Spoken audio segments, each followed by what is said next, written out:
Hey everybody, welcome to another episode of Purple Insider. Matthew Collar here, and unfortunately, this is the first live episode in a while that I'm not doing before a Wolves game because there are no more Wolves games. And I'm sorry for all of you about how that went down. I guess trying to go live to jinx it or reverse jinx it into existence didn't work out very well. And the Wolves came up short against the Dallas Mavericks. Kind of wish that it had gone a different way in that last game, as opposed to everybody getting hyped up, showing up at the arena, and then having it flop almost immediately. But such is Minnesota sports, except when we're talking about the Lynx. So that's how it goes.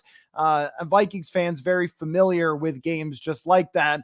The 41 Donut and the only NFC championship that I have covered, the Vikings and Eagles, kind of had a lot of that same feeling. I mean, I flew all the way to Philadelphia just to watch the Vikings come apart. So I know how it goes sometimes, and it's unfortunate, but I enjoyed the run of watching the Wolves. And I wrote an article about some things that the Vikings could take away from the Wolves run and their roster construction. So make sure you go to purpleinsider.com, check that out. But the biggest, I'll give you a couple of them to start the show, and then we'll talk about mini camp and the things that I'll be looking for this week. But two things that I thought of were, one, sometimes you do have to just go for it, like the Wolves did to get Rudy Gobert. And I know he took a lot of crap throughout the whole playoffs, especially from Draymond Green on television.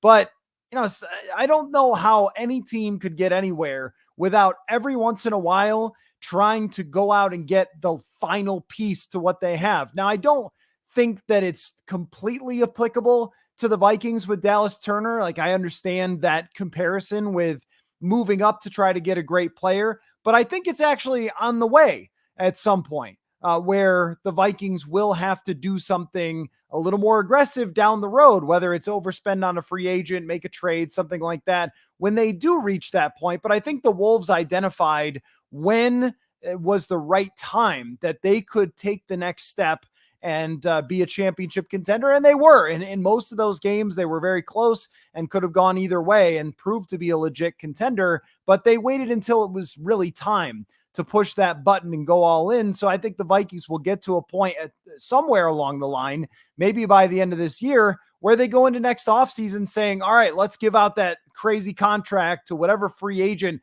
to make sure he comes here, or let's make that trade for more first rounders out the door or something like that. Although I guess it's been mostly second, third, fourth, whatever. You get the point. Send a bunch of draft capital or something to get that final step. And the other thing that I want to see if this emerges on the offensive side, because I don't think it really has over the last couple of years, is that the Wolves were different in the way that they played. They were different in the way that they were constructed with the two big guys. And then they played a different brand of basketball because most teams don't have a twin tower approach. In fact, I think that was one of the things that gave them trouble was the Mavs had those couple of big guys, and that wasn't as easy for them. If they had matched up with another team, then maybe Rudy Gobert and Karl Anthony Towns are more of an advantage. Also, maybe Karl Anthony Towns could have started the series in game 1 and not in game 4, but that's, another story to break down. But I think the Vikings have to find an offensive identity that does separate them a little bit from the pack. On defense, they clearly have it with their scheme. So I was kind of trying to make some comparisons between this is what a team looks like when it's great. And the other part of it too is Anthony Edwards is a megastar, and you're probably not getting anywhere in any sport without a megastar. Does that mean JJ McCarthy has to be that? I don't know, but it might mean that the connection between McCarthy and his receivers have to result in elite performance in order for the Vikings to have a chance to do something similar and go deep in the playoffs. And we'll see if we start getting a look at that this year or next year or whatever. So that's kind of, the connection between the Wolves run and the Vikings, or at least in my mind, where I'm always watching everything thinking, is there a way to talk about this through a Vikings lens? But I made a list of a bunch of different things that I'm going to be looking at through minicamp. And it's 3 days. We have access as a media to 3 days in a row, which is nice because we can get a bigger sample size of these practices rather than having one waiting an entire week, trying to break down stuff from an hour and a half of practice that's really more of 45 minutes of us actually seeing them do stuff. So we'll get a couple of days in a row here. And this is also normally where it ramps up a little bit.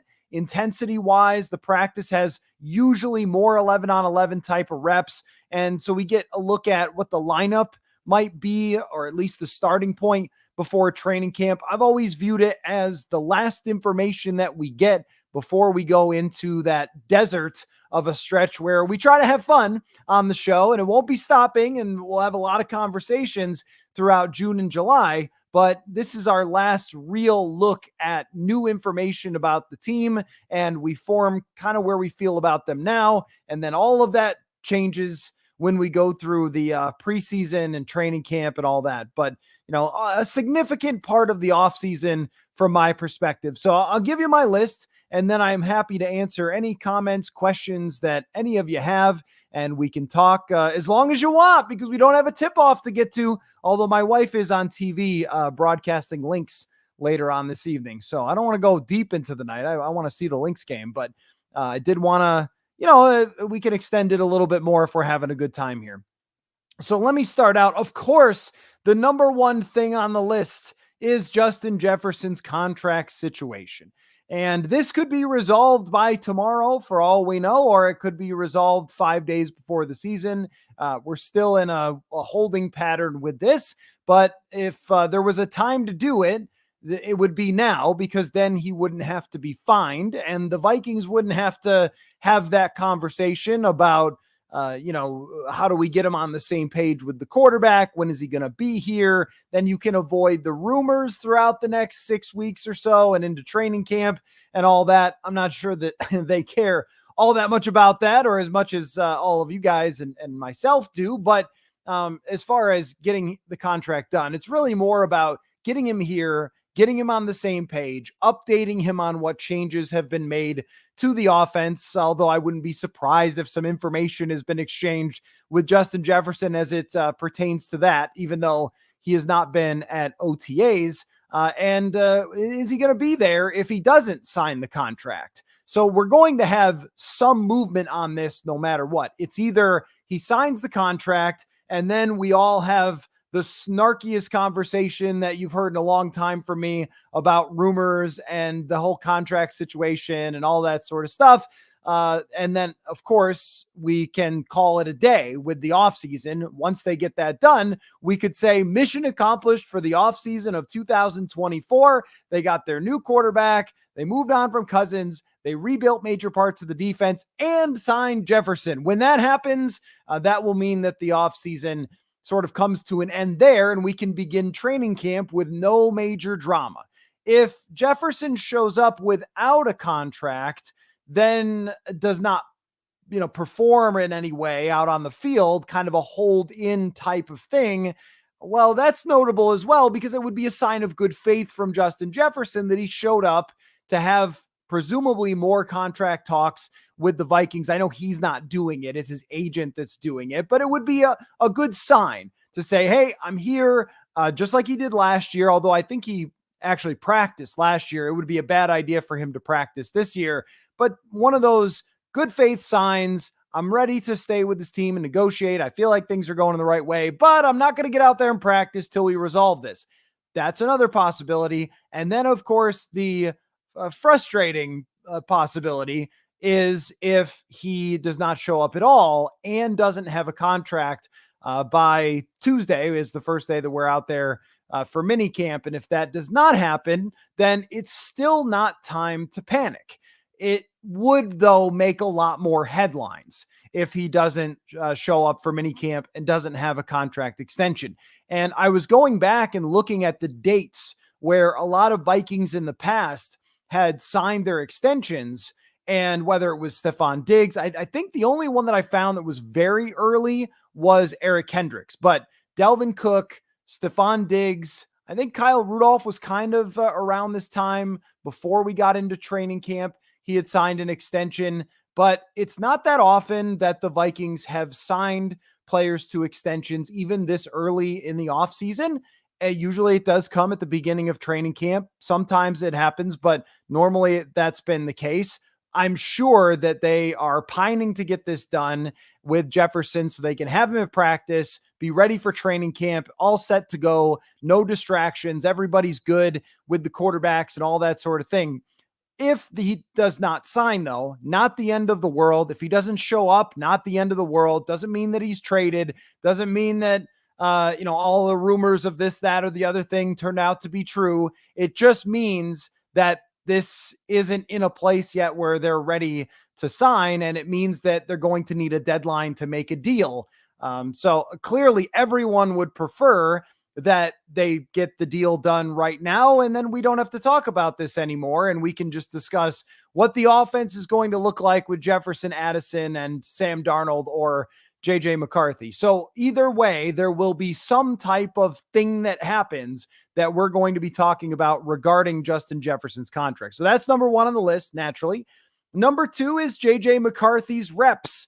Will JJ McCarthy get in there for some backup quarterback reps? There was no indication of that in OTAs. It was all, QB3 over on the, I guess I could call it the kids field, the less experienced players field, over on the other side. And the starters and main backups were on one field throughout the OTA period, which makes a lot of sense. And it's always been that way. And I remember there's a few exceptions. I mean, Dallas Turner is practicing with the first team, so there are some exceptions. But I remember there was one rookie where this was the case. Maybe it was an offensive lineman who was drafted. Was it Bradbury? I can't remember. Somebody was drafted, and in OTAs, they were on the kids field. And there was a lot of people upset because it was the Mike Zimmer hates young players and so forth.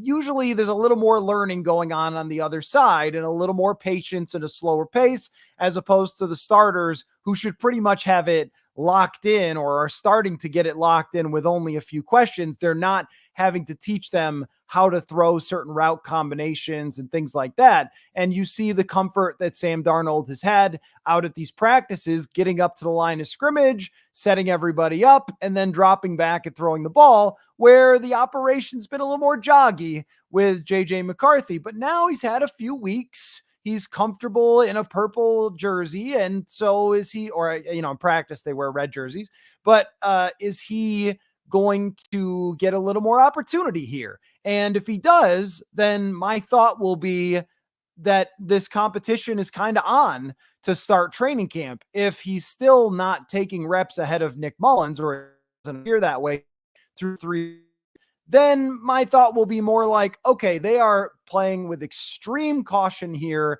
and they are not pushing this at all. And that is fine, but that's just where we're at with JJ McCarthy and his reps. And another thing, I just want to see if the operation is a little smoother and he's a little more comfortable. Josh McCown put it really well when he said he's doing these things for the first time ever. Imagine how many times Josh McCown over all of his years ran certain route combinations. Well, some of these are JJ McCarthy's first ever with the right footwork, with the way that Kevin O'Connell wants it.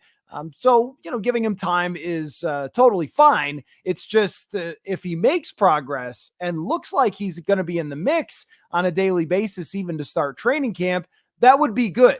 It's sort of like I can view this in one way that it's good if he is taking those reps ahead of Nick Mullins and appears to be starting the competition with Darnold, but I'm not going to knock him if they continue to go along with extreme caution. So that is number 2. And, we'll be watching closely to see how those reps look from JJ McCarthy and Sam Darnold. I know what you guys really would have number 1 on your list, though. Who's playing left guard? That's what you guys really want to know. Hopefully guard guy is in the comments. I haven't seen him in the last couple of live shows. Maybe after they signed Reisner, he was just like, my work here is done. I'm good. But who's playing left guard? Is it Blake Brandel to start off? Is it Dalton Reisner? Are they switching back and forth? Dalton Reisner would be familiar enough with the offense, so he should be able to step right back in and take all the reps that he needs to take. But there have been a lot of indications that this team wants Blake Brandel to be their guy at left guard. And I would imagine that what the Vikings provided for Dalton Reisner was an opportunity to battle at that left guard position. And if Blake Brandel doesn't win the job, then they know that they've got a quality starter. It could be that a lot of the rest of the league just wanted Dalton Risner to be a backup, which is a tad curious considering he's been, by all the numbers, more in the mid pack. There's some guys over the years that just, they don't get maybe the appreciation. I'll give you a couple examples. I remember, what's his name? Kelvin Benjamin. No, Kelvin Benjamin was Kelvin Beachum. I think that was his name. He was a tackle for the Arizona Cardinals, and he was okay, but he wasn't a physical freak. His numbers were always good. He didn't have high pressures against him, decent PFF grades, and no one ever wanted to pay this guy or start him because he never bowled anybody over, and he wasn't a freak athletically, and he wasn't the best run blocker. That feels like the same way it is for Dalton Risner, where a lot of teams are going to want a difference maker in the run game at their guard position, and that's not Dalton Risner. So Blake Brandel could potentially be a big improvement on that. He is an enormous guy. I mean, he's a mountain of a person, total opposite of what the Vikings used to have at their guard positions. I mean, this guy is like 6'6", 315 pounds or something. He's enormous. That could be more road grader-ish as a run blocker. So we'll see, how that plays out and who they have into that left guard position. And, we'll see if there's any other right guard things going on. I know I got quite a few questions on the mailbag about the right guard and whether Risner could work in there. I don't think so. I think that Ed Ingram is pretty locked into that position and they want to see progress from him. It would have to go really badly. And Risner has never played anywhere but left guard. Brandel has played some right guard last year. I believe he played a game at right guard or two. I think he played a couple games, at least one at right guard, maybe when Ingram was injured, but there's no competition there as far as I can tell. We'll see if we get any indication of that at any point, but I don't think so. They drafted him. They've played him every snap. They've stayed through the good times and the bad, and usually more bad than good with Ingram. It would be very surprising if he was just benched for Dalton Risner, who they've never really shown deep love for since he's been with this team. The receiver battle of the depth, and I'm just keeping my eyes on a couple of guys. Number one is Jalen Nailor, and number two is Malik Knowles, because Jalen Nailor, through these portions of the season, the OTAs, the minicamp, has always stood out. Is he going to put himself once again in a position to battle for wide receiver 3, wide receiver 4? Looks like it so far. We haven't seen with Jefferson out there and how that fits in, but he's taken all the reps on that side with the starters, and they have been high on him for some time now. So keeping an eye on how he splits up the reps. And Malik Knowles has just caught my eye a few times as one of those depth wide receivers who's got some size, some explosiveness to his game, where he could potentially make the back end of the roster and beat out someone like Tristan Jackson, for example, who they've had in camp for a few years, and see where we go from there. And you're always keeping an eye on like Jashawn Jones or somebody like that, where that was a UDFA that they picked up from Maryland, who I noticed once or twice. Maybe there's something there. Usually in minicamp, the wide receivers are the ones that you can spot the easiest. And you can get fooled a little bit when they're in shorts, that's for sure. But if someone pops, then it's notable. And that was Tristan Jackson last year, and he ends up on the team and catching a few footballs and playing in a couple games. Well, maybe we start to get some momentum growing there. Two more quick things. The kicking battle, please. Please, the last time they did kicking, we didn't really get to see it because we were walking off the field. They were kicking on the other side, and I wasn't going to go sprinting back across the field to try to see who made the kicks and who didn't. This time, we'll probably get a little better look at the kickers and what Will Reichard looks like. I'm curious to see that. We could see it from the side, but we couldn't see if the ball was going in or not, which really defeats the purpose. But I can say that Will Reichard kicks a very nice arc on his football if you're looking for some kicking reporting, but clearly has a leg. Just like to see a little more of that. And minicamp, the other kicker, John Parker Romo, still on the team as of this moment. So I assume those two are going to start battling it out. And if they want to keep John Parker Romo for the training camp and preseason, then he's going to have to prove it there. But yeah, I mean, I just really, really desperately want a kicking competition, and we'll go from there. And the last thing is what we hear from Kevin O'Connell. We have not spoken with Kevin O'Connell in a little bit as far as getting an update on JJ McCarthy, the quarterback situation. We haven't had an opportunity to ask Kevin O'Connell about the reps and how he's decided to distribute the reps for JJ McCarthy, for Sam Darnold, and just a couple other things, the left guard and everything else. We've had opportunities to talk to the other coordinators, but not in the last few weeks. I think since rookie minicamp have we had a discussion with Kevin O'Connell, and then we get a little more information about what's going on, and I can bring it back to you. So that's always helpful. And there you go. There's the things that I am looking for in minicamp. So now let me scroll back up and drop your comments in, your questions, what's on your mind, any takes regarding the Vikings, and we'll have a fun chat here. I'll start with JP. Would be great if McCarthy shows he has improved his footwork and deep ball. Also seeing one of the young cornerbacks show flashes. I think it's fair to expect that JJ enter the season as QB3, and we should be okay with it. So one at a time there. As far as the footwork and the deep ball, I do not purport to be a footwork expert. I cannot watch a JJ McCarthy rep and say, "Oh, nailed it." That was a 5-step and hitch, right on. But what I can observe is how the timing looks, because every play is meant to have a certain rhythm to it. Wide receivers break out of their breaks or come out of their breaks, and the ball is supposed to be in a certain area in a certain time. It's definitely supposed to come out in 2.5 seconds or less. And if it's not, then we know that something is a little off, whether someone not seeing where they're supposed to throw the ball correctly and hesitating, or getting something footwork wise wrong. And so the rhythm and timing of just watching it has been spotty. It's been sometimes, nailed it, great throw. And other times, okay, I guess he would have been sacked there. Or he had to scramble, and that wasn't how that play was supposed to go. That does happen all the time, even to veteran quarterbacks, just a little bit more with JJ McCarthy than with Sam Darnold, because he's a rookie. So yeah, I want to see from just my angle, does it look like things are progressing on time a little bit more than they have during OTAs? And as far as the deep ball goes, we haven't seen him hit one, I don't think. I mean, they're practicing other days than when we're there. So I'm not saying he's never hit one. It's just the days that we're there. It's been a guy got his hands on one, couldn't pull it in. There was another one where it just sailed over everybody. So we'll get a little bit bigger of a sample on some of those deep balls. He can definitely throw the ball far.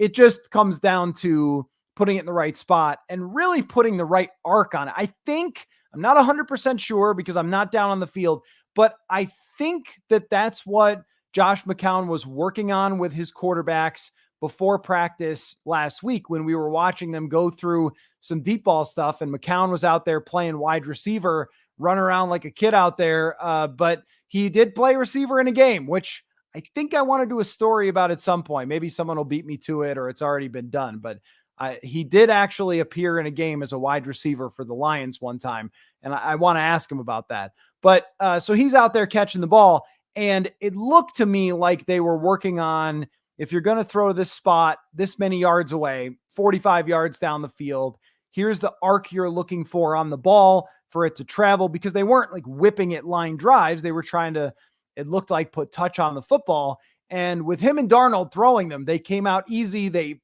traveled 45 yards through the air with almost no effort. Nick Mullins and Jaron Hall, not exactly the same. He has the arm to do it. He just has to master that. It's going to take a while. But we'll see if he hits a couple of big ones. And then you'll see it all over social media, and we can declare him a success, or if he misses it, we could say he's a bust, or whatever we do during minicamp. And as far as the young corners, the cornerback group is pretty set. It looks like to me, it just appears that it's going to be Shaq Griffin, Byron Murphy Jr. playing more in the slot and mixing outside, and then Mekhi Blackman. That's where it's going to begin. Andrew Booth Jr., I don't know if he's in this competition or if it even is a competition, really. Kind of seems like they have their 3 set starters. And what you can say is that each one of them does have a sample of playing in the league where you can point to it and say, this guy has been good before. Blackman was pretty good last season, one of the highest graded PFF rookie corners for last year. And you would expect the next step from him. Griffin, I have some skepticism about, and could be a good fit, but he has played in the past well in the NFL. And then you have Byron Murphy Jr., who is a proven pretty solid corner that I think is a little better inside than he is outside. So matchup wise, that might make a difference there for him. And behind him, as far as there's not really like a youth movement behind him. It's just, does Andrew Booth Jr. show something there? And if he does, then we're going to feel like they have good depth. I'm pretty comfortable with what a Caleb Evans is. He can play in the NFL, but not a guy that you want playing all the time. And I don't know if there's another gear there. But, he's proven he can play in the league. It's just, if you have to play him 17 games, you're probably in trouble. So, and the last part of your comment was just being fair to expect McCarthy to start as QB3. It's not exciting. It's not something that you're saying, I can't wait to get to the venue to watch their first game. Who is it? Week 2. Is it week 2 back at home? Yeah, it must be, right? They play the Giants. So you can't wait to get in week 2 to the stadium because the rookie's going to start and it's going to be fascinating. So it'll be disappointing if he's not even the backup quarterback. At the same time, it might be the best thing for him. And I think that Vikings fans overall are pretty comfortable with that. I haven't run across too many people. You're always going to have social media nuts and whatever that do stuff for attention, but I haven't come across too many rational people who have had any real issue with taking time with JJ McCarthy. Let's see. Evans says, would like to see a clear wide receiver 3 emerge, whether that's Naylor or Powell.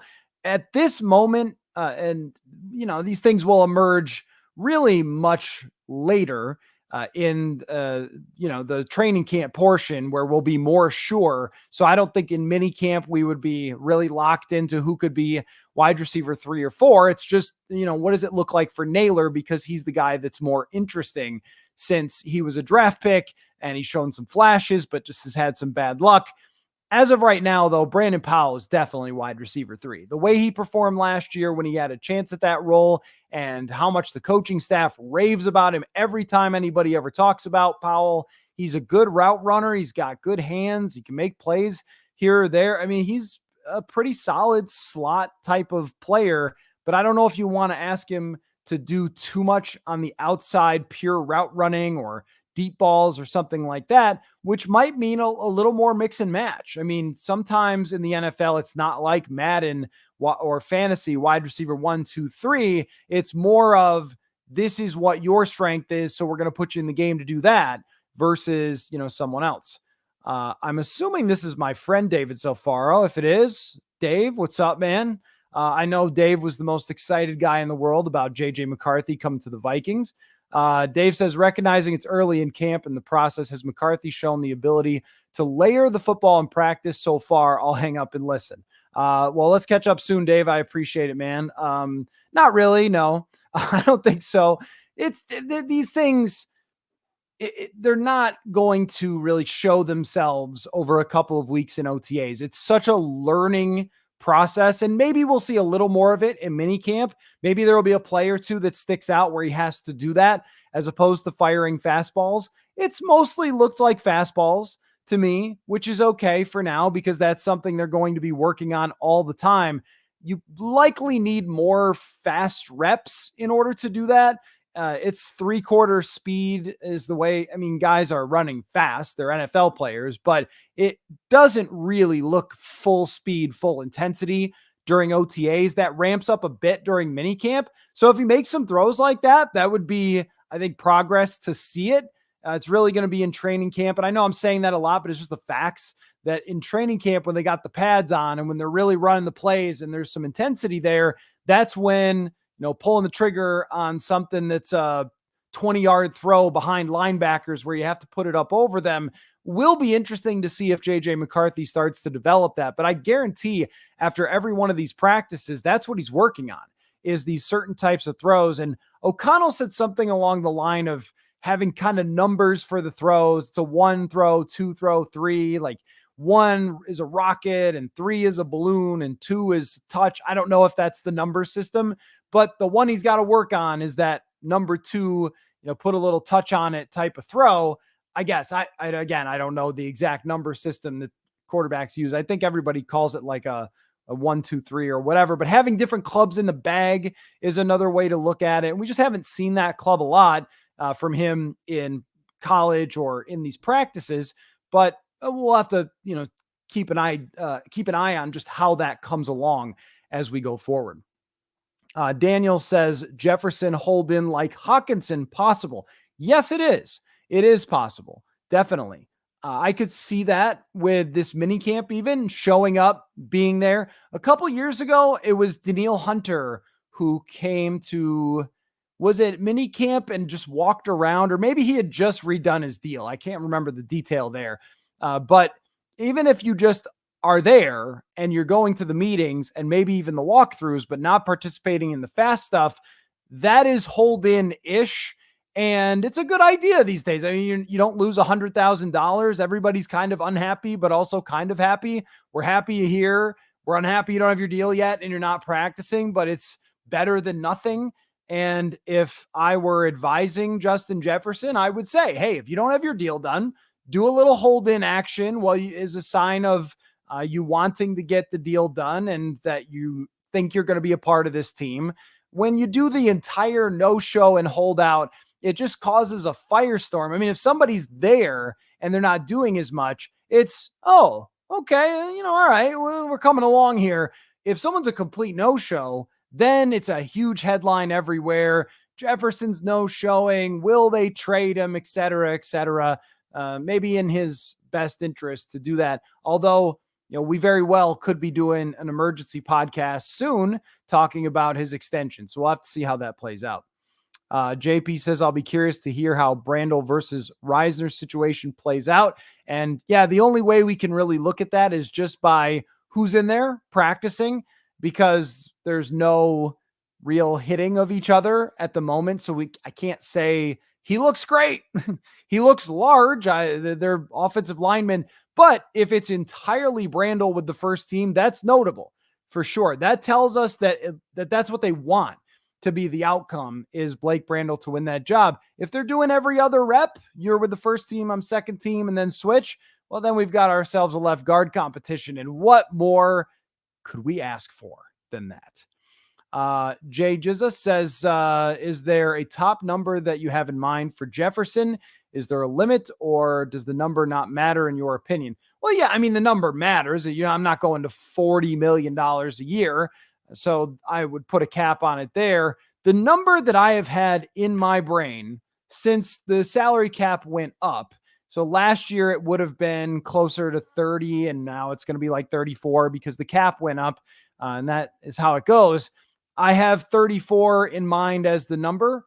I've kind of had that 32, 34, someone that in that ballpark. It's right around the same range as Nick Bosa.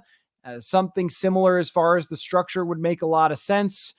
Beating every other wide receiver in guarantees, beating every other wide receiver in the yearly salary. And he might want to wait for CeeDee Lamb and Brandon Ayuk. But if he goes to $34 million a year, he's got to know that neither one of those receivers are matching that, and he can probably be in a good place. If it was higher than 35, that's where I might get a little bit like, okay, all right, you're already talking about enough money. Part of my argument is that $34 million is still $16 million less per year than any quarterback is going to make. So it's not like you're spending so much on one player. Not only that, go look at Nick Bosa's cap hits for the first couple of years and then how they can restructure.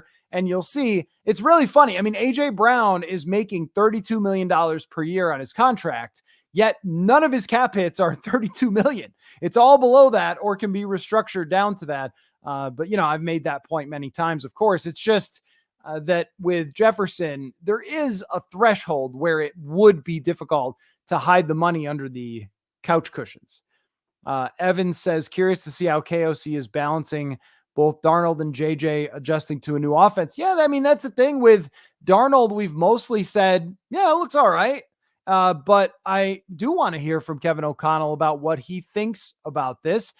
Jordan Addison seemed to be pleased when we talked to him at how he's adjusted to the wide receivers. I enjoy Jordan Addison's press conferences. I know some of you watch the press conferences, so you already know what I'm talking about, but he was asked about the quarterbacks, and he said, yeah, it's actually coming along faster than I thought. And so someone said, well, how fast did you think it was going to come along? And he kind of went, I don't know. Like, it's a new quarterback. You never know. He seemed to be fine with how Sam Darnold was adapting to their offense, but hearing the head coach's opinion on that will be interesting, and just kind of getting a little, bigger sample size of seeing both of them run the offense. And I don't know if they're going to change a whole lot from where they were before. It's just, can you do it? The Darnold thing is a fascinating conversation always, because every time it gets brought up, I tweeted out a video from the last live stream of just me talking about Sam Darnold. And the first response is, Sam Darnold is terrible. He's never going to turn around. The second response is, hey, he was great in Carolina and you're not giving him enough credit. And I'm like, I don't know. I guess we're just going to find out. I've been asking some Jets fans I know. Some of them totally believe in Sam Darnold, that he's going to be way better in Minnesota. Others think that there was nothing there to begin with. Nobody really knows, including the Minnesota Vikings. I think they're just kind of hoping that Sam Darnold works out. But he's looked fine to me in OTAs, and we'll get to see 3 more practices to have a sense for that, for where he stands within the offense. It is so they're teaching both of them in the offense, but they have to teach them 2 different ways, which has to be some sort of challenge, because with Kirk Cousins, it would have been teaching everybody the same way. You've got veterans, and then what Jaron Hall just figured out. But it's, 2 veterans are the guys that are going to play, or at least that's your plan. And then Sean Mannion in the room or something, and he already knows the offense. It's just a different approach. So I'll be curious to hear about that. George says, didn't have cap money in 2024 for a tier 1 free agent offensive lineman. Reisner is a solid signing for depth, which is critical for O-line. Yeah, I agree with that, George. And they have really good depth on this offensive line with David Quessenberry and Dalton Reisner. If he does end up being the backup, they're in pretty good shape there, because Quessenberry can come in and play 5 games if you need him at left tackle or right tackle.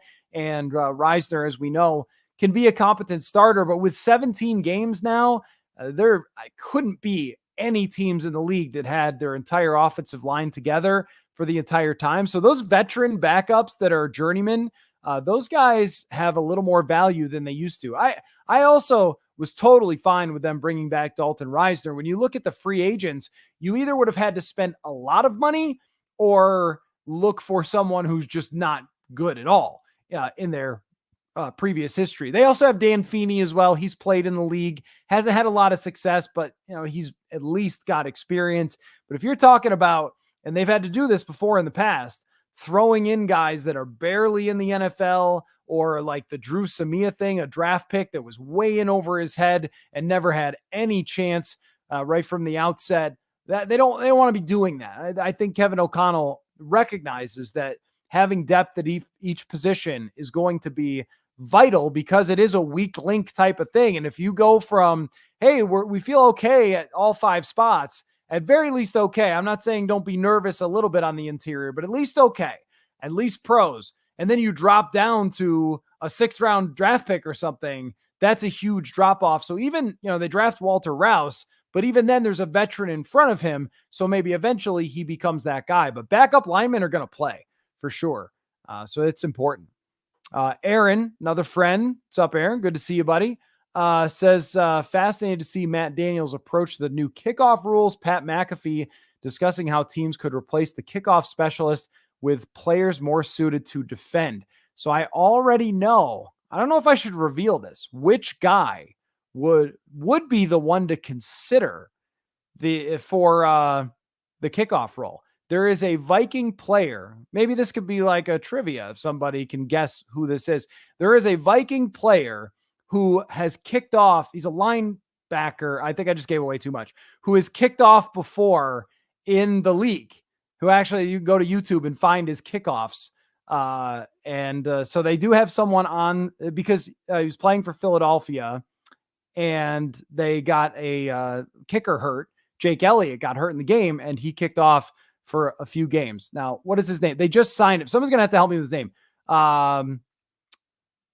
The linebacker, they just signed him. He was playing with somebody else. Okay, sorry. Someone will pick that up in whatever. The Vikings have a guy who could do this. That's the point. And that could be really interesting because now you've got this 10-on-10 type of situation where if you have a linebacker who can kick off and tackle, then you have an advantage there versus just somebody who is a kicker that if they're one-on-one with the returner, they're completely out of their depth. So that the whole thing is going to be a game changer in the NFL to have the, this kickoff where it's an actual play. You're adding maybe 50 plays a year, 50 opportunities for Kene Nwangwu to make a game-changing play, or for maybe Malik Knowles makes the team because of this. Maybe we see Ty Chandler back there doing it. Maybe we see a lot of creativity. So there's a lot there. It's Camu Geyser Hill. I'm not sure how it's said. I haven't met him yet. Anyway, that's the linebacker that kicked off. Sean says Williams, May, Daniels, and Nix will all start as rookies for their teams. Penix would also, if Kirk was not there, stop babying JJ. Well, all these guys are not in the same situation, Sean. That's the thing is Caleb Williams is in a different spot than Jaden Daniels, and so is Drake May and Bo Nix. Bo Nix is 24 years old, so he better come in and start right away. Jaden Daniels, Drake May, those are on teams that are not really close to competing, so they can let it be trial by fire and see what happens. Although I think if you're Drake May, maybe you might prefer that you get a little extra time, but Jaden Daniels, also a guy who's much older and has played much more football. Same goes for Caleb Williams, who had, was it 3 years as a starter, or was it 4? Was it 4 years as a starter in college? And, Drake May is in a little bit different spot there. So those guys, and as far as Penix goes, kind of hurts your argument a little bit. Like they drafted a guy thinking that they could develop him over at least a year, but maybe even 2. Which usually tells you how hard it is. The history of sitting quarterbacks is pretty good. Guys who have had that extra time to develop. And with JJ McCarthy, there are certain things that he really has to work on that maybe Jaden Daniels can resolve by just running, because that's where he's at. McCarthy is a scrambler, but he's not a Jaden Daniels runner who can run away from the Florida Gators. And Bo Nix, his whole thing in college was identifying where the football should go, getting it out quickly. So if he transfers that over to the NFL, then he might quickly look pretty decent in the NFL, even if his ceiling isn't as high, where McCarthy has, I think, a higher ceiling because of his physical ability and his pedigree as a 5-star and as a Michigan quarterback, but he just doesn't have a lot of reps. And they're not babying him as much, in my opinion, as just taking it slow to make sure he fully understands everything he's got to do when he gets out there, because you could dumb it down for him if you wanted to. But isn't it better to have him get the entire picture and be fluent in the offense and understand the footwork and everything else before he goes out there? And then he can be completely confident and not in over his head when he actually steps foot on the field for the first time. I have no problem with the way they're approaching it. I don't think it's babying at all. And I also don't really care about how the other quarterbacks are approaching it. I mean, Caleb Williams, you're the number 1 overall pick. You're going to play. You're always going to play, but he's just got way more football under his belt. JJ McCarthy chose to come out now. His coach was leaving Michigan, but he could have stayed for another year and put up better numbers and everything else and developed a little more. Instead, he's developing here, but they understood that when they picked him and they've laid out that plan. So I don't look at it the same way as you do. JP says this is not minicamp related, but according to Schefter, the Cousins tampering issue will be resolved this week, so we can finally bring closure to that. Yeah, that's what I needed. I needed closure to that. I'm just joking because of the phrasing, but I'm just, I've never cared about that, and we'll see what happens. There has been some significant penalties that have been handed down before, and maybe there will be again. I would be really surprised if it benefits the Vikings in any way. Maybe it will if they feel they were harmed and they're beating that drum to Roger Goodell. We were harmed in our negotiations with Cousins. We desperately wanted him back, and they stole him from out from under our nose with their tampering. I mean, maybe they're saying that. I'd be surprised if that was really their argument. I think it was just, hey, that was dirty pool, and maybe the Vikings get an extra draft pick out of it. But I'd be really shocked if it was a big deal. Maybe more of they take away an Atlanta Falcons 3rd round pick, unless it was super egregious, like Arthur Blank, I don't know, going on carnival rides with Kirk Cousins talking about his contract. Aside from that, if it impacts the Vikings, we'll talk about it. I'll be a little bit surprised if it does in any sort of big way. But darn him for his tampering. First guy ever to tamper. Just the Super Bowl, Vike says, I don't think the Vikings are going to sign Jefferson to more than a 3-year deal with a rookie quarterback. I think he really wants to be one of the all-time great receivers, and not knowing what McCarthy, carries this on, what McCarthy's going to be, doesn't want to take that chance. Well, there has been shorter deals from wide receivers recently. This is true. There has been quite a few shorter deals that have been handed out. The Vikings standard big contract used to be 5 years, and this one, I don't think that that's even on the table to go 5 years. I mean, if they do, that would be to their benefit big time. But this is one where if he signs now, then he's under 30 years old when he gets another chance at this. That's where I would want to be if I was Justin Jefferson, still arguably in a wide receiver's prime until, with the all-time greats, till 33, 34. So he could hit the lottery again, get another huge contract after this one, and be a very wealthy and happy man. With the quarterback situation, whether you sign a 3-year or 4-year deal, if it doesn't work out with JJ McCarthy, we'll know fairly quickly, and then they'll look for another resolution with a different coaching staff, whether it's 3 or 4 years down the road. This also has to do with, when we talk about an extension, is it an extension that starts right away for a 4-year, or is it an extension that starts after his 5th-year option year, that then it's more of 5 years out into the future? This has to be considered as well. 4 years would be my guess, though. And I just view it as being, there's only so much you're ever going to be able to control as a wide receiver, but you're not going to be able to fight through the 5th-year option, the franchise tag, the other franchise tag, without a very serious fear of having a big injury, having a decline in play, and then not getting the money that you're being offered right now. So it makes too much sense from his side to sign the deal. And then if he's deeply unhappy 3 years into it, then he can look elsewhere. But I've just never bought into, and that's been out there quite a bit throughout this process. Well, what is he going to think of the quarterback? Does he want to see the quarterback first? Is he going to be so upset that Kirk Cousins went elsewhere that he's not going to sign? I just don't think you can do business that way as a player, because things change so fast in the NFL. Imagine if you're a wide receiver who was saying, hey, I'm not going to sign until I find out how good Trey Lance is. And then you're like, dang, Trey Lance is no good at all. And then Brock Purdy shows up and you're, oh, well, he's good. I guess I'll stay. I mean, if you're Jefferson, you also want to be the reason the guy succeeds.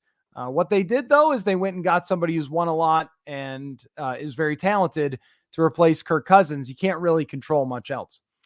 Reconnected says it will be interesting to see how the quarterbacks are used in the preseason. Typically, the starters don't play much, but since Sam and JJ are new, would not expect a lot of Sam Darnold. I would guess maybe the first game he comes out, plays 2 series, and that's about it. JJ McCarthy, though, if he's quarterback 3, he should be playing the entire first half of every game. That's how I would approach it, because he just needs a lot of reps. I don't recall exactly how Jordan Love was used in the preseason over the last few years. I remember reading Packers writers saying he was doing well and playing in the preseason. I would want to play JJ McCarthy all the first halves. Once you get in the second half, you're talking about backup wide receivers, backup defenses, and not a whole lot of players who are making the team, kind of guys who are living out a dream by having a jersey in the second half of those games. But in the first half, it's some starters, a lot of direct number 2 backups that are NFL players and that are making rosters that could give a decent quality of competition for McCarthy. And then you can play, whatever, Jaron Hall in the second half of those games. But that's how I would guess right now. We're going to have to see as we go through into the future. Matt says, I don't really understand what the Vikings did with Harrison Smith's contract. Are they expecting him to be back another year, or is it really year to year at this point? I have not looked closely at Harrison Smith's contract, but it's year to year. It's always going to be year to year with Harrison Smith. Even he has said that in the past. And now we're getting into super contract details of what happens after he retires. And that I am not sure or don't remember what happens to a player's salary cap hit and dead cap and all that when they retire. I'd have to look that up. Like, does it stay on the cap? Someone could correct me. I don't remember exactly, but they're just, what they keep doing is he signs a deal and then he signs another deal that lowers it to make sure it's a reasonable cap hit for that particular year. And they just bump some money down the road and move it around and so forth, so they can make sure he's back. And that's really all it is. I wouldn't be shocked if he played 2 more years, though, with the amount that he loves the game. If there was going to be a time to retire, it would have been this year, because he knew there was going to be such a transition with the entire franchise, and yet he decided to come back. So it could be that his plan right now is to play 2 years, but I think that he is very likely to retire after this year. But I hadn't looked deep into that contract. I just assumed that it's always going to be a year-to-year thing, and that's what his cap hit is, and whatever. JP says, any sense that Kyrie Jackson could flash and make an impact in year 1? Oh yeah. When the question earlier about the young corners is, I wasn't thinking too much about Kyrie Jackson as being a part of that conversation, because I was thinking more about it's a year for Andrew Booth Jr. to take a step forward. I do like how Kyrie Jackson looks. You don't see that many corners who are that big and also move fluidly, so that's impressive. Could he make an impact? Yes, because always corners are getting hurt and getting opportunities and all those sorts of things. So he could have to play eventually or quickly, depending on what happens. Was it 2020 where they were playing someone named Chris Jones at some point in the season, and Tony Pollard juked him out of his shoes, and we all went, well, who is that guy again? Chris Jones. Where did he come from? So, and how about Duke Shelley? Remember Duke Shelley? So guys are always being pushed into those spots at corners because they get hurt. It wouldn't shock me if Kyrie Jackson did. More likely than not, though, he'll be depth on this team and maybe on special teams. And then we'll see if he gets any sort of rotational role or situational. And if he does, that will mean good things, that you've earned Brian Flores' trust. But for now, he's going to be on the depth chart, I would guess behind Andrew Booth Jr., but if he's ahead of him, then again, we've got something there. Then you've got progress. And I somewhat buy the idea that Kyrie Jackson, had he been a year or 2 younger, would have been a higher draft pick because his production was so good at Oregon. Certainly is making my most intriguing players of training camp list when I make that a month from now, plus. Evan says, would you have rather had the Vikings sign Ryan Tannehill, who is still a free agent, over Sam Darnold? No, Sam Darnold, I think, was my first choice. When we did the show of which veteran quarterback should the Vikings sign, I remember we went over Baker Mayfield, and I talked about, hey, that might not be a bad idea if it was Baker Mayfield and you drafted a quarterback. And then Mayfield signed his contract, and we went, okay, never mind, because I did not expect him to sign for that much money. And the next option was, well, who might be similar ish to Baker Mayfield? And that was Sam Darnold. I preferred someone who would have been a little younger, had a little more upside than, say, Jacoby Brissett, who is in his 30s and has bounced around. That would have been fine. But you kind of like the idea of the intrigue of Sam Darnold, somebody who can actually make all the throws, has the arm strength of JJ McCarthy. So there's not a huge change there. There's similar quarterbacks, actually. Darnold scrambles a lot. McCarthy scrambles a lot. And I mean, clearly Vikings fans are hoping that JJ McCarthy has a better career here than Darnold did with the Jets. But just as far as skill wise, strong arm, mobility, top draft pick, like there's the experience there that Darnold has. And it would have been hard for me to see someone like Ryan Tannehill having this stunning, oh my gosh, I can't believe Ryan Tannehill took the Vikings to the divisional round. But with Sam Darnold, if he did, then I wouldn't be terribly shocked. I'm not betting on it, but I wouldn't be terribly shocked, and it could make for a pretty entertaining year.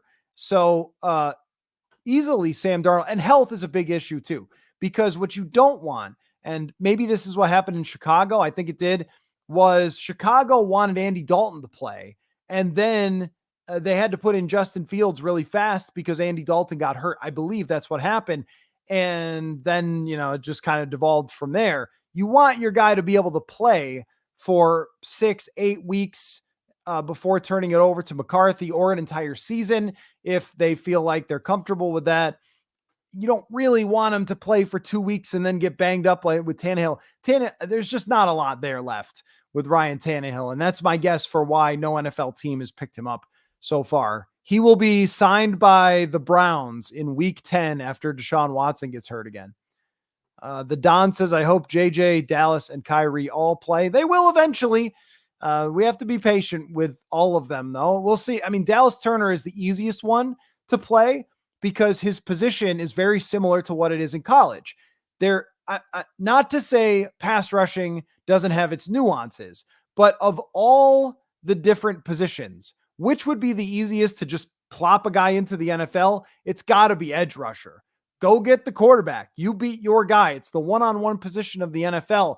There isn't a ton of knowing the entire defense. It's you go beat your guy. Here, you can put him in a third down package with one job. You line up here. And he's a bright guy, so I think he'll get a lot more than that this year. But even if he can't, he could still play. You rarely see an edge rusher get drafted and need any sort of development before they get on the field. And but Kyrie Jackson is a 4th-round draft pick, and McCarthy, you will have to be patient with and maybe even give it an entire year before he ends up on the field. Hunter says, sounds like Turner is looking pretty good. As good as someone can look in shorts. There's just a really natural fluidity to him as an athlete that you see right away and right away. So I'll just give you an example. When I moved here in 2016, I remember saying to my wife, this Stefon Diggs guy, I think I'm going to want to keep an eye on him. He had 50 catches or something in 2015, but I wasn't considered some big rising megastar or whatever. But when I saw him out on the practice field, when I first got the job, just walk out there and watch the guy catch passes, there was such a smooth nature to what he was doing. It wasn't joggy at all. It was just in and out of breaks and catching the ball easily like it weighed nothing.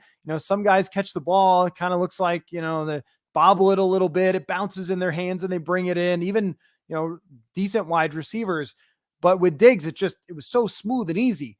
And the same thing kind of goes for Dallas Turner, not catching the ball, obviously. But when you see him go through these drills, it looks like football's not that hard. And then you see the wingspan and the length, and everybody talks about his intelligence, which I get the sense he's a very, very bright guy. So yeah, I mean, checking all the boxes so far, and then practicing with the starters. That's going to tell you if you kind of have a sense for something and you're looking for it to get confirmed, then look at the reps, look at how they're used. kind of like last year where we had this sense, Ivan Pace guy, there's something coming along there. And then you look, oh, he's getting some first team reps. Something's happening here. It's confirming what you already were thinking.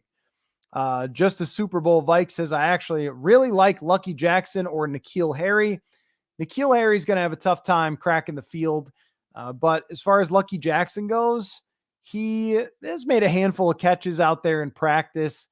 I'm not sure. I mean, those kind of seem like camp bodies to me and preseason filler. They'll have their opportunity. Lucky Jackson's still here. And if you're still here, then you've got yourself a chance. Leonard says, I hope Bradbury stays healthy. Austin Schlottman was very solid, but signed with the Giants, where he is an extremely close alphabetical order battle with former Gopher John Michael Schmitz. Yeah, if you're writing out that depth chart, you're going to get carpal tunnel writing those two guys. And I had gotten that one down too. Schlottman. Once it gets in the fingers, it's always there for whatever reason. If I've written it a number of times, then I'll remember it forever for whatever reason. But yeah, Dan Feeney, I don't trust as much as Schlottman. Weirdly, I thought Schlottman was pretty good for them. Kind of reminded me also of when they had Mason Cole, where you went, all right, if he gets hurt, then you're in a pretty decent spot. Not that the guy's a star, but it's not a huge fall off. Over his career, Feeney has not had very good numbers. Back when he was a starter as a fill-in, he's got the experience to be able to do it. So, yes, you are going to have to hope that Bradbury stays healthy. The thing about Schlottman too is that he knew the offense, and that's where it's really helpful to have Garrett Bradbury.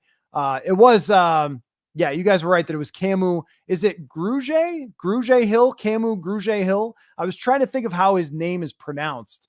But yeah, yep, that was him, Camus Grugier Hill. So he could potentially be. I was going to ask him about this. Maybe I can catch up with him at minicamp or training camp later on. I was going to ask him about this kickoff thing because he would be perfect for that. Let's see. Just the Super Bowl Vikes says, what position on offense do you think the biggest question? And who do you think the biggest question on defense? On the offensive side, it probably is the wide receiver 3 or the guard spot. Those are the two that we're going to be looking at all the time, because even though Brandon Powell, in my mind, has that locked up, behind him is wide open. I mean, look, I was kind of dismissing Lucky Jackson a little bit. There's Tristan Jackson too. There's a number of guys there, but that's going to be a brawl for that 4th spot. Right now, I would say Jalen Naylor, but if he gets hurt again or something like that, they could also still bring someone in. I don't know if they will. That might depend on how things look in minicamp and in training camp. But there's undrafted free agents that up until this moment, I haven't seen anyone that I've said, hey, wow, you got to keep an eye on this UDFA guy. That might change as we go through this minicamp. Somebody might make a bunch of catches and emerge, but those are the two big spots, more so the depth wide receiver than the guard, because we know who the guards are. It's 2 guys, and it depends on which one's going to be there. But there's a bunch of guys that it could be for the wide receiver position. As far as on defense, are we familiar enough with the corners to say the corners are probably what we think they are? I don't know how many huge questions we have on defense as far as the starters go. What the interior of the defensive line is going to look like. Jerry Tillery seems to have been turning heads a little bit for them. He's a former first rounder that they picked up who didn't have a great start to his career, but showed some flashes last year. So I'm a little intrigued there. It's more about the backup spots. Can Andrew Booth Jr. do something? Kyrie Jackson, is he going to win that job as a backup over Andrew Booth Jr.? And who's the backup edge rushers is a really good question. Who are the backup linebackers is a good question. Audie Cole was a great guess to the, who could have kicked off. Maybe he could have. Okay, that's funny. Ryan Wright. Actually, Ryan Wright looked to me like he's slimmed down. Looked like he was in pretty good shape when we saw him. There's a punting battle too. I ignored the punting battle. What's the guy's name? Seth Vernon. Chris Vernon. Who was the goalie? Is that Chris Vernon? Was the former goalie? Evan says, saw a clip of Aaron Rodgers at OTAs. Uncomfortable. You think Cousins will even play in the revenge game, or will he be injured or simply beat by Penix by then? I don't know what to expect from the guys who are coming back from Achilles injuries. I don't know when Kirk Cousins is going to be ready to play or what his practice status is. It looks like he's out there maybe doing warmups, but I don't know if he's doing full speed reps or not. And with Aaron Rodgers, I'm just going to have to see it to really think that Rodgers is going to be any reflection of what he used to be, because now we are talking about a guy in his 40s coming off of one of the hardest injuries that any NFL player can return from. I mean, does Cam Akers have a job yet? He tore his Achilles last year. I don't even think he's got one. He was 25 years old and the former high draft pick running back who was very talented. It's hard to come back from the Achilles. Brian O'Neill missed a lot of training camp last year, and he only had a partially torn Achilles.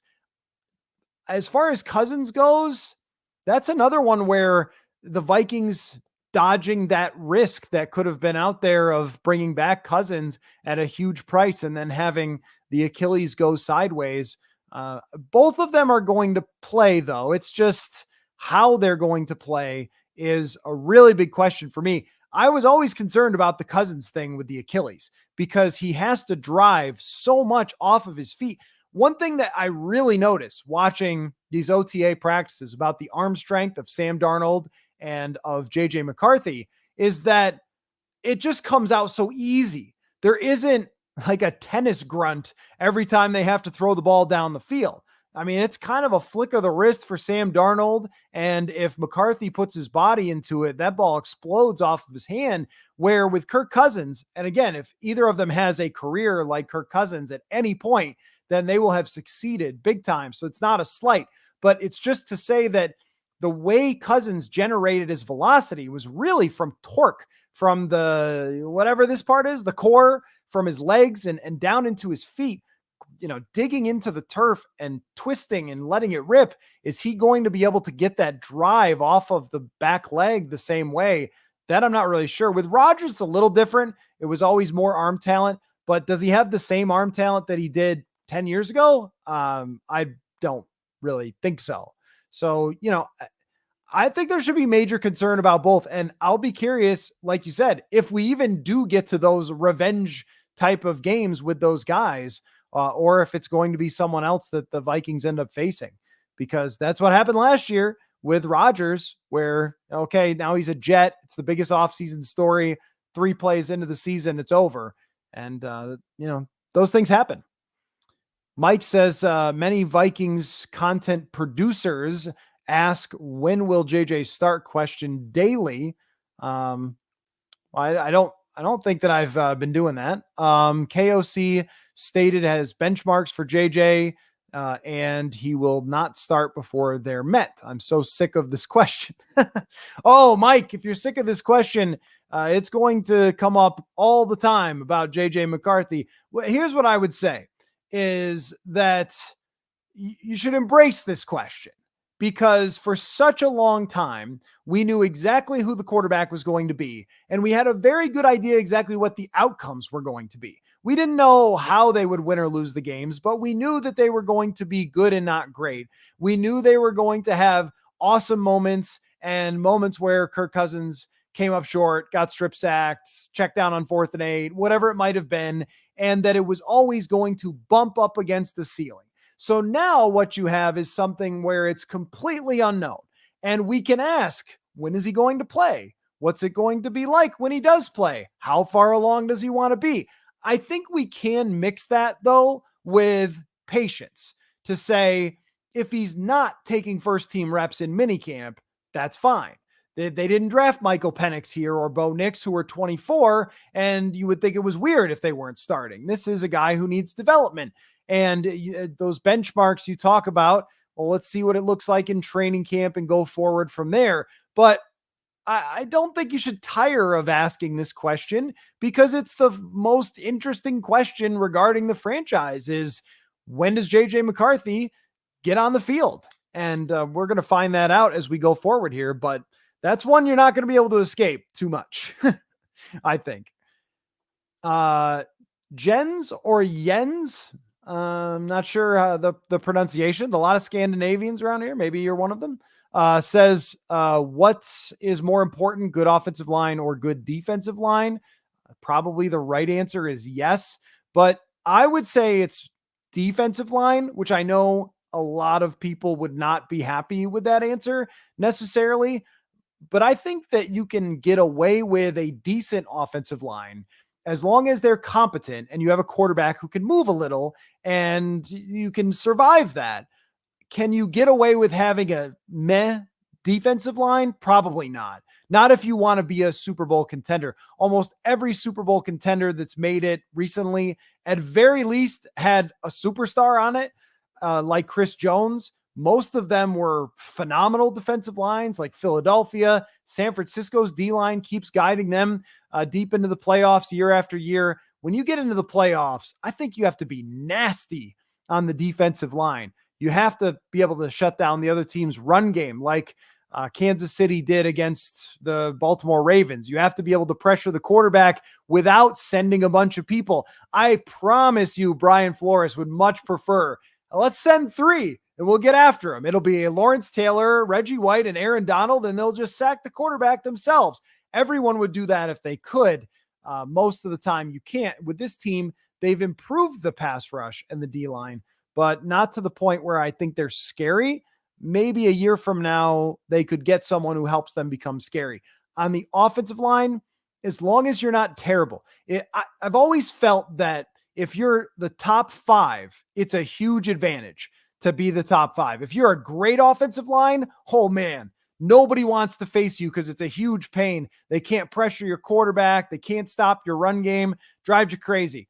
If you're the 6th, 8th offensive line or the 15th offensive line, probably about the same, maybe a small differences there. If you're 28th, then it's going to have a big time negative impact on what you're doing, but you can be good and be okay. I don't think you could just be good on the D line and get away with it. I think you have to have at least one player who is totally dominant up there, but probably more than one. Max Splicer says, Sam Darnold always kills my Lions for some reason, so I hope you start McCarthy. He does? I didn't know that there was any team that Sam Darnold consistently beat. I'll say this for you, though, Mac. A lot of people killed the Lions up until now. Now you're good, but up until now, a lot of people totally crushed the Detroit Lions and had good games against them. McCarthy will start eventually. Maybe it is against the Lions actually coming out of that bye week. Hunter says the Falcons tampering punishment is they have to give Kirk Cousins back to Minnesota, but take on his contract. That's okay. We'll just, you can just keep him. Yeah. A lot of people have made the joke though, the punishment for them is that they have to keep Kirk Cousins on that contract. And that's going to be not necessarily easy going forward to deal with if he doesn't perform well. I've been skeptical about the injury and how he's going to come back looking. A lot of people talk about, and this is, I'm sure you guys could say, are you being a hater or something like that? I don't think so. I think more of a skeptic of him in Atlanta, that a big part of the conversation was, well, he's going to have all these great weapons there. And I go through the weapons and think, how are these more proven than what the Vikings had? Drake London is not better than Justin Jefferson. And, Bijan Robinson might be a good running back. Was he a difference-making running back last year from whatever average running game in the league? Probably not. He might take a step forward. Yeah. Their offensive line is pretty decent. Kyle Pitts is supposed to be good. We've never really seen it yet. So I think TJ Hawkinson is better than him.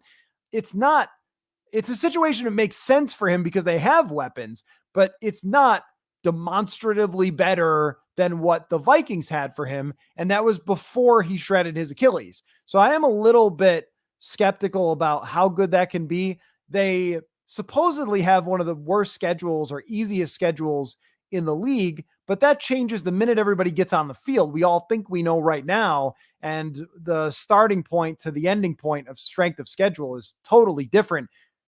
I'm buying the Falcons if Cousins stays healthy the whole year, is having a decent season.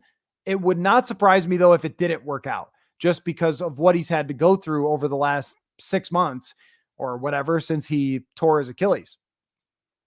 Just the Super Bowl Vike says, I thought they should have got Joe Flacco on a 1-year deal. Super Bowl experience, all of his experience would have definitely benefited JJ McCarthy. The part of that I'm not sure I fully buy is Joe Flacco in the past hadn't been very welcoming, especially to Lamar Jackson.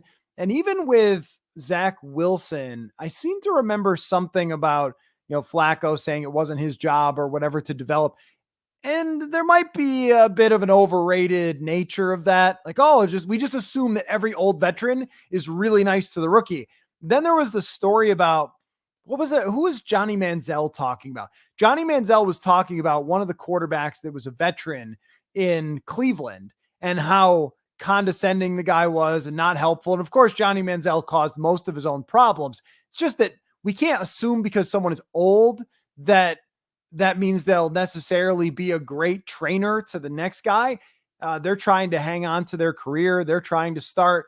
Where it's good for Sam Darnold and McCarthy is they're not that different in age. They've got a similar experience of being a top draft pick. And I just think they also play closer. And was Joe Flacco actually good last year or just had a couple moments on one of the best defenses in the NFL and they survived and squeaked into the playoffs? I'm not sure that he was really great. It just was good enough to barely make the postseason and then get murdered in the playoffs. I'd much rather see what Sam Darnold has than, hey, maybe Joe Flacco could survive a few weeks and then be mad about being on the bench. I'm not really sure. Edwin says, if you could hook up your guitar and amp at Vikings minicamp, what jams would you play? Oh, I'd probably play stuff that I've written. I've done a number of songs myself, so I'd probably pick those up, and then I would play some arena rock songs. What would anybody play? I'm not going to play smooth jazz. I don't even know how to play smooth jazz. I'd be playing Crazy Train. It doesn't take very long to learn every AC/DC song with 3 chords, so I'd play some AC/DC, and we'd rock the place for sure. Play a little Guns N' Roses there. I just play all the arena stuff. I can do all that. I can do the Crazy Train thing, which they can retire some of this. Don't you think they can retire some of that stuff at this point? Do we really need Crazy Train? Randy Rhoads is my favorite guitar player. That was Ozzy Osbourne in 1978. Do we really need to be still? No songs have been written that we can replace the old arena rock songs with. Do we still have to be doing that? I think we can move on and find some more modern stuff to slide into the arena atmosphere than Back in Black. It really had enough of Back in Black. Again, all respect to AC/DC. But do we need that? Have we not heard that? And then one team does something kind of interesting. The Mets a few years ago with that horn, they play that horn. And then every venue has to have it. Can anybody just come up with their own stuff here and play their own music? The one place that did that was the Rams when we were at the Coliseum in 2018. Their music was all LA stuff, like classic LA stuff. Old school hip hop was a big part of it. That was pretty cool. Maybe you can't do Husker Du or whatever for Minnesota, but mix in something else. We could do it. Prince is always welcome, of course, but we can mix in other things. Anyway, Walter says, what takes place if Darnold has a stellar year and takes the team deep into the playoffs?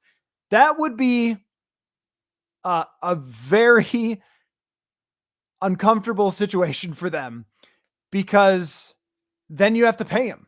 And you see what Baker Mayfield got paid if they actually believe that JJ McCarthy couldn't do the same thing, or you have to make a decision on whether to pay him. So when we talk about stellar year, what are we talking about here? Is it 35 touchdowns, 10 picks? He's running a top 5 to 7 offense. And then in the playoffs, he goes crazy, throws for 378 yards, 3 touchdowns, gets into the divisional round, plays great. Maybe they get eliminated. And then what do you do there? Well, you could franchise tag. That is one thing. You could franchise tag him. If he plays great, you could tag him. So you've only got him for the 1 year. That does kind of mess up this whole salary cap plan. The salary cap plan is clearly to not have Sam Darnold here.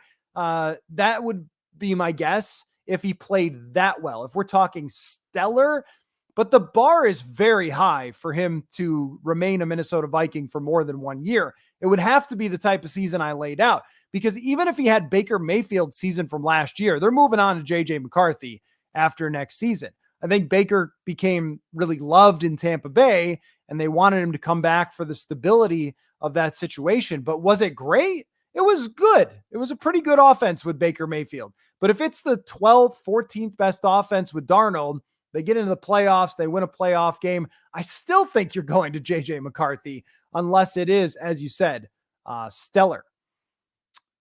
Jason says, do we have any safeties that can do the kickoff? Sounds like that will be the new thing, a kicker who could tackle. Yeah, I don't know about the safeties. I know that the linebacker there can do it, but I don't know if they have any safeties who can kick. Sometimes these guys have more skills than you think, and I just don't know about it, but I haven't seen anyone doing practice kickoffs or anything else. I mean, we talked to Matt Daniels about it. It seemed like he was still kind of formulating what he wants it to be. When we speak to him again, I'll be very fascinated about that progress that they make. Morgan says, I really like Jashawn Jones. I'm a Maryland fan, so a little biased, but if you go look at his game against Texas, you could see he's a crazy athlete. He's the one out of all the UDFAs that stuck out to me the most so far, because exactly what you're talking about. He's pretty big and he's pretty athletic. And so that's like the way to get in the door. There are some receivers that show up as UDFAs who immediately you go, I don't think your combine scores are exactly reflective of you as a player out on the field, and you're just not a good enough athlete. Or sometimes their production in college is great, but they're not athletic enough to be on an NFL field, and it ends right there. Jashawn Jones has a chance. He's got a chance. I'll be keeping an eye on him, Morgan, for sure. MKF, has Will Reichard been looking good? I've only seen a little bit of Will Reichard from all the way across the field, and I couldn't tell if the kicks were going in or not, but the ball went really high and far. Is that good? I mean, I think so. Hopefully we'll see more this week. That was on my list. Give us a little bit more of that kicking competition, good stuff, so I can get a closer look at Will Reichard and what it looks like from there. I'm assuming he's going to be the kicker, but as of right now, they've got two of them. So we got ourselves a competition. I'll answer a couple more questions here, and then I want to get to, I think the Lynx are playing. I want to get to the game, get to watching the game anyway, not at the game tonight, because I'm here. Anyway, just the Super Bowl Vikes says, if the Vikings do make the playoffs, do you think that it would more likely be Sam Darnold at the helm, or would it be JJ McCarthy? My initial reaction would be, if they make the playoffs, then Sam Darnold was starting for the entire year and not JJ McCarthy, because I don't know that they have a good enough defense. And I think the schedule is too difficult for JJ McCarthy to game manage his way in this conference and in this division specifically, to game manage his way or have the rookie ups and downs his way into the playoffs. Though we would have said the same thing about CJ Stroud. I got a message the other day about JJ McCarthy being ranked as the 31st quarterback or whatever. CJ Stroud was ranked 30th last year by PFF and most other people, because there's no good way to guess what the rookies are going to be. So everyone has to do that. You can't just put, oh, CJ Stroud will be the 10th best quarterback, like based on what? So the same thing for McCarthy. And if he does end up playing, my expectations for him would not be crazy high. They wouldn't be, all right, he's going to jump in there and just dominate and take this team over the Packers or Lions or Bears into the playoffs.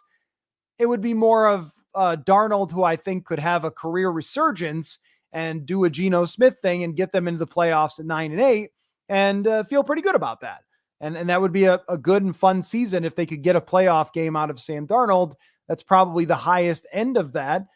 So I would assume that it would be him if they were able to kind of maximize everything else they have on the roster. But things change so much throughout a season. We start out thinking one thing, and then by week 3, the whole league has thrown us a bunch of curveballs. Evan asks, will you be at the joint practices in Cleveland? Besides more competition for starters, anything else we can learn from joint practices more than the preseason games? I will. Yes, guaranteed. Yep, I will be at those joint practices in Cleveland 100%. And it's a big deal because they run their real stuff. That's where it matters a lot. We see the lineup.